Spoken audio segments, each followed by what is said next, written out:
Nag-start po ako sa Starmatic. Tapos, nag-stop po ako noon dahil hindi ko po gusto. Tapos... What do you mean hindi mo gusto? Ano yung hindi mo gusto? Ayoko po yung pag-arte. Ayaw mo siya to begin with? To begin with po, ayoko po talaga siya. Oh. Yes. Tapos, ano po talaga ako noon? Parang, alam niyo yung pilit? Yung pupuntahan ko lang dahil sinabi ni Mami. Kumbaga walang kusa. Wala pang Ilan taong ka nito? Mga 18. Okay. At that age, hindi pa rin mo... Wala pa po akong nakikitang vision at goal. Nung nag-pandemic po, nabigay po yung opportunity na mag-sign ako sa Viva. Tapos, inupo po ako nun ni Mommy. Sabi niya, malaki ka na. Kaya mo na mag-decision sa sarili mo. Basahin mo yung kontrata kung gusto mo, kung ayaw mo, hindi ka. So, yun po. Sign po ako and then, nung pandemic po na yun, parang bigla po akong tinamaan po nun ng realization na hindi lahat may opportunity na binibigyan ng project, pandemic. So, nagising po ako nun. So, tinanggap ko po yung contract, taping po ako, tapos dun po sa first taping day ko, naramdaman ko parang nagbago. Parang siyang yung... Nagbago yung interest, yung feeling? Parang biglang... Wow, ito pala yun. Ito pala yun, dito pala ako dapat. Ganun, parang, shit, ito na yun. No. Dito pala ako dapat. Ba't tinatanggihan ko dati? So, ba't di ko subukang yakapin? Nung tinanggap ko siya, ang sarap pala. Okay.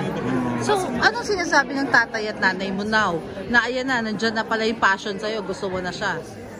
Si Daddy naman kasi bihira din siya magpayo tungkol sa mga ganyang bagay. Mas gusto nun ni Daddy, nagtatanong ako. Actually, si Mommy ganun din. Pero si Mommy mas more on, ganito, ganyan. Syempre si Mommy babae. So, iba yung, paano ba? Iba yung diskarte ko bilang lalaki, tsaka bilang mga tinuturo ni Mommy bilang babae. Kaya mas, paano ba? Siguro mas comfy akong... Mas ikaw pa rin nagdidesisyon. But do you still get to do yung gusto mo nga yung karera? Yes. Paano mo nahahati ito? Kailan mo siya ginagawa? And kailan ka focus sa showbiz? Actually ngayon, focus ko talaga ako sa showbiz. Yung karera, medyo kanalimutan ko bukod dahil sa mahal siya. Saka busy din kasi si Daddy. Yun yung pinaka-bonding namin. Kaya focus muna po talaga siya. Ano wala sa list mo ang politika? Siguro in the future, kasi dyan na rin Tsaka, pero ngayon, honestly speaking, gusto ko magpolitika pero alam kong hindi ko kaya. Hindi ko pa kaya. Looking at your co-actors, kanino ka na-amaze?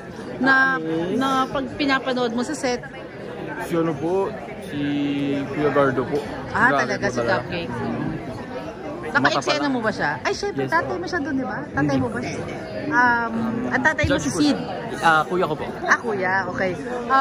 So yun, so paano mo inaano yung sarili mo na maging, alam mo yung sabayan ng galing nila sa acting? Siguro pinaka nagiging help ko po is yung natuta ko na lang din po sa isip ko para magkaroon ng confidence na lahat po na nandito sa show nili po. Kaya medyo nagiging confidence ko po yun. Kasi pag nakikita ko po talaga sila umarte, honestly po parang wow, nakaka-pressure. Pero okay, invite na sila? Sige po.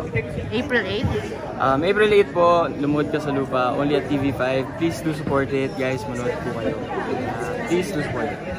Thank you.